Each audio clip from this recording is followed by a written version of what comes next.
Yo, what's up guys? Chase the Bro here, and welcome back to another Dark Souls 3 build video. Today we're going to be taking a look at my newly revised strength build. So let's start off by taking a look at the actual stats of the build. It is a pure strength build, so you're going to want to hit the 66 strength, and the dexterity amount is really up to you. I have 16 dexterity, so I can wield weapons like the Split Leaf Greatsword and the Exile Greatsword. But if you only want to stick with pure strength weapons like the Great Club or Ledos Great Hammer, you don't really need any dexterity, so you can pour those points into somewhere else. As for the rest of the build, make sure you have a decent stamina pool. Strength weapons often consume a lot of stamina, so I recommend having at least 35. I go with 37 because I tend to roll a lot when I'm fighting multiple enemies, and it really helps out to have a higher stamina pool.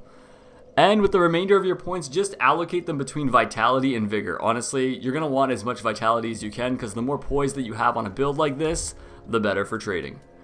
Now, as for the weapons, it's really up to you what weapons you use. I keep a wide variety of weapons on me, that way I can gain the advantage in many different situations. But I definitely recommend having a Ledos Great Hammer. It has the highest AR out of all strength weapons. And the Great Club is definitely a great fallback weapon. The R2 roll catches a lot of opponents, and you're able to follow it up with a light attack. It does insane damage. I definitely recommend that. The mace is great for its perseverance weapon art and trading with people that are using ultras, and it's just a good weapon in general. I really keep all these on me just for different situations, so it's up to you. I'm going to be transferring between all of them throughout the entire video, so you can check out which weapons you like.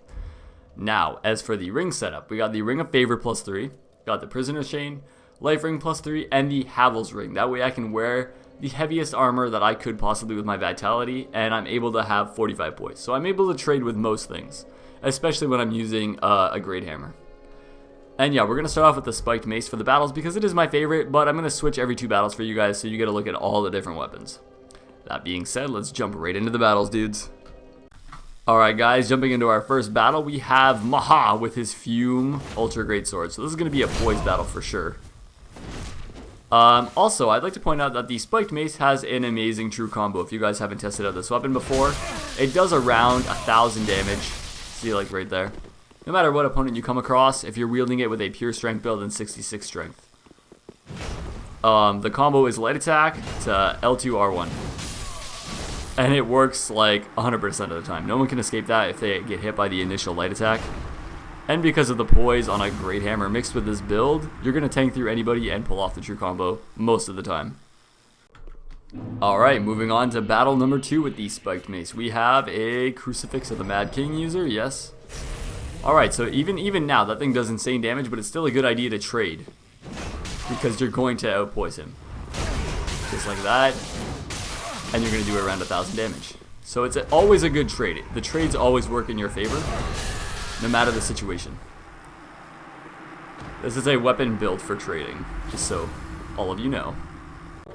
Alright guys, so this time around we're going to be using the Ledos Great Hammer, and I did have to change my fashion a bit for this weapon. It does weigh a ton, so that's what I'm wearing. That guy just praising in the background. At least he didn't rush me. What a pretty chill dude. Alright, so now my main offense with this weapon is try to close the distance between me, use the weapon art, and use it to bait in opponents. Now this guy is definitely not going to have that because he's going straight. He's going chill mode. He's backpedaling, which isn't a surprise. I mean, most people that you fight in the arena are going to backpedal, so that's where the heavy comes in handy, and then you just trade if they rush you. The heavy has amazing tracking. You can really control it to go wherever you'd like, so use that to your advantage as best you can. Alright, moving on to round 2 with the Ledos Great Hammer. And what are we facing? Oh, the Black Knight Greatsword.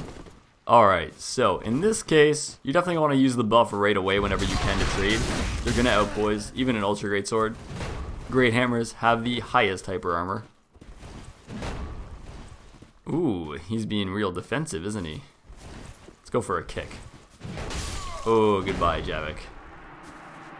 Also, just in case you guys didn't know, you could kick to light attack. That is also a true combo if people are being really defensive and trying to just roll you. I use that a lot. Alright guys, now we're wielding the standard mace, which has the Perseverance weapon art. Definitely great for trading with opponents with Ultra Great Swords or Great Hammers. Oh, this is our other opponent from earlier with the Split Leaf. This should make for an interesting battle. I haven't really used the mace itself against a Split Leaf, but we'll see how it performs. It also does have an amazing roll catch attack pattern. If I happen to get just a standard light attack off, I'll show you guys in this battle. And depending on the weapon that you're using, you're going to want to use the Perseverance weapon art at different times. For this build, you definitely want to go as early as possible against a halberd because it has a fast attack pattern. Against ultras, you don't need to be doing it as early. You can use the weapon art as soon as they start their attack. For this, I'm trying to predict his attack pattern, because he's being very defensive, as you guys can see. I'm going to try and roll catch him. Didn't work. I can do the Perseverance trade one more time. There we go. Roll catch. There we go. So if you run up to your opponent, stop, pause, light attack instantly, and they roll spam, you are going to catch them with this weapon. This one's probably the best at roll catching. Alright, so moving on to round 2 with the mace. Gonna buff it. And I'm fighting Goku. I don't know what it is, but I come across a lot of Gokus lately. And he's using the Wolf Knight Greatsword? Yeah, Artorias' sword. But he's one-handing it. Oh yeah, there we go. I was gonna say, he's not gonna get the weapon art like that. There we go. Go for the trade. And we end up out-damaging him in the end. So never be afraid to trade. You will take damage for the initial hit, but it does boost your absorption. And you're going to out-trade them once you actually do damage, so. Yeah, and when you use the weapon art, they tend to not attack. And then you can just roll catch them to death. Oh, I failed. I failed my roll catch. Oh, he brought out his shield. Look at this. He's really not liking this. Fighting this weapon kind of does blow, though. Oh, I'm kind of sad that that connected. Ooh. This is a longer battle than I had planned, but everybody be defensive, so. There we go. There was his error. Oh, but he's not getting roll caught. He knows. Alright, we're going to one-hand then. Yeah. Sometimes one-handing switches up the attack pattern and confuses the opponent, so try to use that if they're getting used to your timing. Alright, so moving on to the Great Club, my baby. This thing has a little bit less AR than the Ledos Great Hammer, but its R2 is preferable in my opinion. It happens to catch a lot more opponents. I'll try to get off the heavy to light attack combo for you guys here in this battle, but based on the way my opponent's playing, oh, I did not expect that. See the roll catch? It really connected with him easily. Even though he did block it, it broke his guard and gave me an advantage. So I always start off with a charged heavy. If my opponent is being defensive, it really roll catches a lot of the time. Ooh, because he traded with me. GG, Knight McChug. Although we're in the arena, so he can't chug here. Alright, moving on to round 2 with our Great Club. Oh, and he's, again, my favorite weapon. I'm joking, but I come across the Theron Greatsword far too often. Although I don't mind fighting it that much when I'm wielding a strength build such as this, because you're able to poise through it fairly easily. Although he's not even spamming the L1, so I have no complaints against this guy. Ooh, he ran in to catch just the tip of that heavy. Alright guys, this time around we're going to be using the Greatsword, which honestly is a pretty amazing sword. I'm not a huge fan of ultras with a vertical attack pattern such as that, but I make an exception for this weapon because its moveset kind of makes up for it. Its R2 has great roll catch abilities, and it has amazing AR. Forgot to buff, so there we go. Let's go elfed.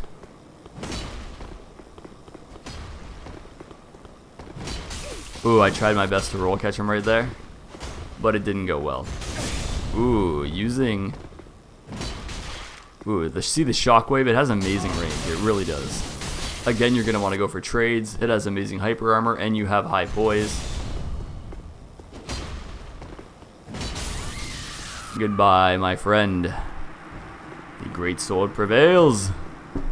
Alright, moving on to round 2 with our Greatsword. Let's see what we got going on here. Prismatic Egg with the... Well, some type of axe with lightning. So we're going to buff with lightning as well.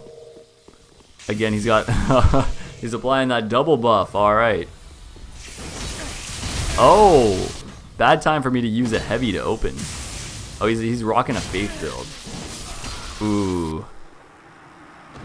I mean, the lightning at the beginning really surprised me, but this out-traded that, so. Alright guys, moving on to the Exile Greatsword. The Bay of the curved Greatsword world. This thing has insane damage output, its range is amazing, and actually has a great running attack. Not to mention poise. Poise for the boys. Man, all I'm coming across is split leaf greatswords today. Oh, it's the same dude that we fought. Okay, alright.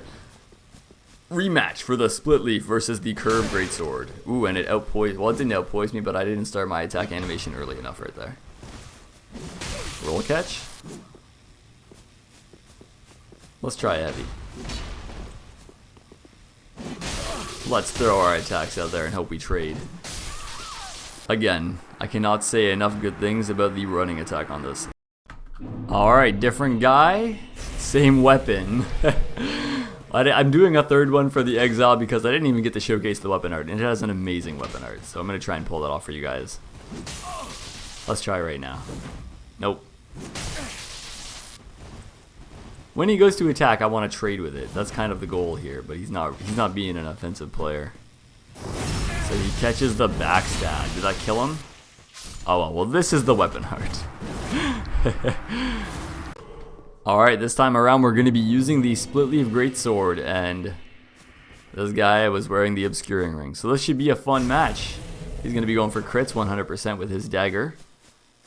And he's trying to get out of my view. Yeah, no, sir. You're still in my view, my man. One combo. Honestly, my split leaf isn't infused with a heavy gem. It would be doing much more damage, but I didn't have any heavy gems left on this character. So, oh look, now I'm playing hide and seek. Found him.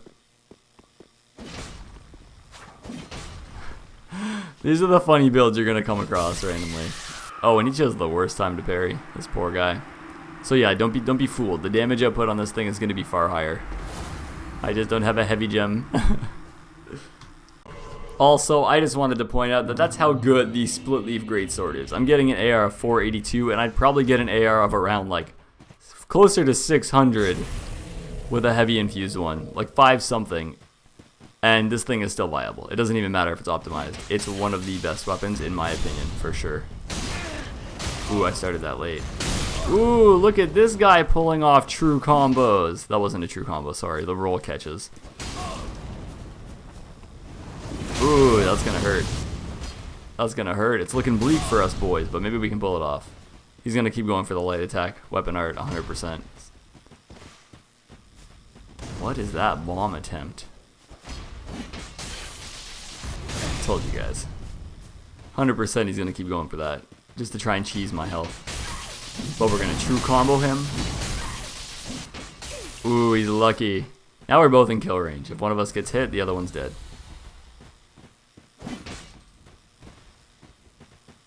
Oh, he's going for the parry. Okay. Will the helicopter kill him? The helicopter will kill him. That was a fun one. That was a fun one. Alright guys, and the final weapon we're going to be showcasing is the heavy broadsword. And oh my god, I'm a mini Havel. This guy is the legit thing. This guy has all the vitality. He stole it all. He's not sharing the poise with any of us. Rocking full Havel at 120. Damn, son. I don't think he expected to connect that. I actually can't even get in a second light attack because his poise lasts so long that it goes through my straight sword attack. Wow. That's the power of Havel, I guess. But straight swords are cheese, and that's what they're on the build for. For the enemies you have to hunt down, for the enemies that are playing super defensively, you need a straight sword. Oh, and our final battle is with Exile. Oh god, and he pulled out the Ring Knight paired great swords. Alright, well, we're about to see how well a straight sword holds up to those babies. Oh, and he did the backflip. That was kind of prime opportunity for me to get a backstab, but he didn't allow that. Follow it up. Continue to follow it up. Yep. And then we charge the heavy and release. He didn't even go for the roll. Alright, well. Just goes to show you that the straight sword is always powerful. Alright guys, that's all the battles that I have for you for today. I showcased each of the weapons that I've actually used recently in PvP with this build. At least 2 matches for each, so I think that was fair, right guys? Let me know what you guys think of the build in the comments, and if you'd like me to do this with other builds, let me know, because that way I can showcase all of the best weapons for the builds that I personally like. It doesn't mean they're the best overall, just the ones that I have the most success with. And yeah, like the video if you guys enjoyed the video, I really appreciate it. It helps out my channel a lot, so I thank you in advance. And I recently hit 30k subscribers. I want to thank all of you guys. That was amazing. It happened on stream. And to all of you who are there, wow, thank you guys. It was the best. And yeah, I have more build videos to come. Let me know what you guys would like to see in the comments, and I'll see you guys tomorrow. Chase the Bro out.